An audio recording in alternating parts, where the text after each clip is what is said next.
Hello everyone. So today we'll discuss about the auto transformer. Auto transformer, as we know that auto transformer, it is a kind of transformer where the part of winding is common to both primary and secondary circuits. The total power transfer actually depends on both inductive transfer and conductive transfer.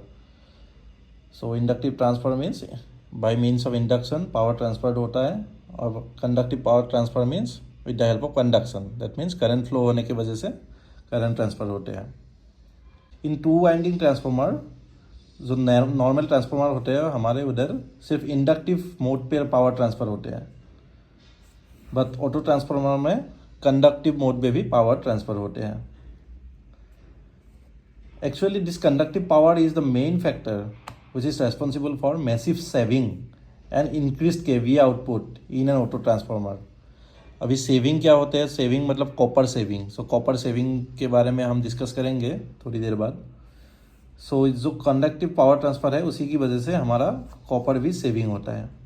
तो auto transfer का बहुत ज़्यादा advantage होते हैं. कैसे advantage? जैसे कि high efficiency होते हैं, वोल्टेज रेगुलेशन अच्छा होता है, लोअर वोल्टेज रेगुलेशन, जो कि हमें पता है वोल्टेज रेगुलेशन जितना कम हो उतना ही हमारे लिए अच्छा होता है. और जो पर यूनिट इम्पीडेंस है ऑटो ट्रांसफार्मर का वो भी लो होता है. So lower per unit impedance means higher short circuit current. And there are certain disadvantages of auto transformer also, जो कि है प्राइमरी और सेकेंडरी सर्किट के बीच कुछ आइसोलेशन नहीं होता है. जाकि हमारा कुछ एप्लीकेशंस पे हमें आइसोलेटेड सर्किट की ज़रूरत होते हैं, वहाँ ऑटो ट्रांसफार्मर हमें यूज़फुल नहीं होता है. अगेन और एक डिसएडवांटेज है ऑटो ट्रांसफार्मर का, जो कि स्टेप डाउन मोड पे अगर हम ऑटो ट्रांसफार्मर को यूज़ करेंगे, the common winding develops an open circuit, then the load is subjected to almost full high voltage which is undesirable. So इधर हम एज्यूम कर रहा है VH जो है, VH is the high voltage side का वोल्टेज है, और जो IH है हाई वोल्टेज साइड का करंट है. Similarly IL and VL these are low voltage side का current and low voltage side का voltage. Similarly NL is called low voltage side number of turns. So हमारा जो IH current है इस path से आके IH करंट इधर flow करेगा. इस पोर्शन का नंबर ऑफ टर्न्स होगा आपका NH माइनस NL, क्योंकि इस पोर्शन का NL है. सो टोटल मिला के हमें NH होना चाहिए. So this portion will be NH minus NL number of turns. So इधर हमने लोड कनेक्ट किया है एंड इस पोर्शन का करंट होगा IL माइनस IH, क्योंकि दोनों को मिला के इधर से IH आएगा, इधर से IL माइनस IH मिला के इस पॉइंट पे हमारा IL करंट इस साइड से पास होगा. So for no load condition में हमारा क्या होगा? IH will be equal to magnetizing current, that is IM no load condition में.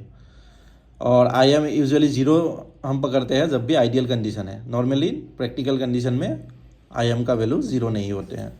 फॉर लोडेड कंडीशन हम अभी क्या करेंगे? लोडेड कंडीशन में MMF बैलेंस इक्वेशन लिखेंगे. MMF balance equation means NH minus NL into IH. ये कौन सा पोर्शन का MMF हो गया? इस पोर्शन का MMF हो गया. और हमने राइट हैंड साइड पे क्या लिखा? IL minus IH into NL. That means ये पोर्शन का MMF. सो दोनों इक्वल होगा. This is called MMF balance equation. इसको हम सोल्यूशन करके सॉल्व करके सिंप्लीफाई करके हम क्या करेंगे? हमें पता है NH divided by NL will be equal to IL divided by IH, which is also known as transformation ratio A और A dash. Sometimes it is defined as A dash. So now power balance equation, what will be the power balance equation? VH into IH. That means the primary side का power VH into IH will be equal to VL into IL. That means secondary side का power. ये दोनों को equal करके हमें मिलेगा VH by VL will be equal to IL by IH, which is also we have already derived it to be transformation ratio, this one. Now for better operation, the value of transformation ratio A dash should be minimum. We assume the turn ratio is high voltage side divided by low voltage side का number of turns. Now we have to determine what is inductive volt ampere. Inductive volt ampere means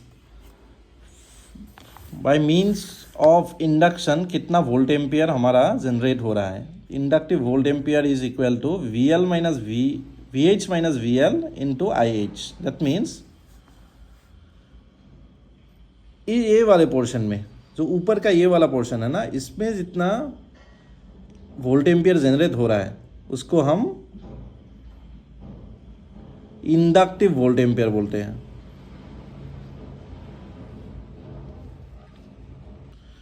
क्योंकि ये वाले portion में हमारा voltage कितना है, total voltage VH हो गया इनपुट साइड में, आउटपुट साइड में VL हो गया. ठीक है. सो ये वाले पोर्शन में होगा VH माइनस VL. फाइन. सो VH माइनस VL ये वाला हो गया वोल्टेज, इसका करंट हो गया IH and that will be equal to what, inductive volt ampere. Total volt ampere will be input side का volt ampere VH into IH. So इसका हम रेशियो निकालेंगे, inductive volt ampere divided by total volt ampere. So VH minus VL divided by VH. इसको हम क्या बोलते हैं, 1 minus 1 upon A dash हो जाएगा ये, क्योंकि A डैश पता है हमें VH बाई VL है. नाउ इंडक्टिव वोल्ट एम्पियर निकालने के बाद हम कंडक्टिव वोल्ट एम्पियर या कंडक्शन वोल्ट एम्पियर निकाल सकते हैं. That will be equal to total volt ampere minus inductive volt ampere. तो टोटल वोल्ट एम्पियर हमें पता है VH IH, inductive volt ampere VH minus VL into IH. So that will become VL into IH. And conductive volt ampere divided by total volt ampere will be equal to VL into IH, VH into IH, IH cancel out. That will become 1 upon A dash.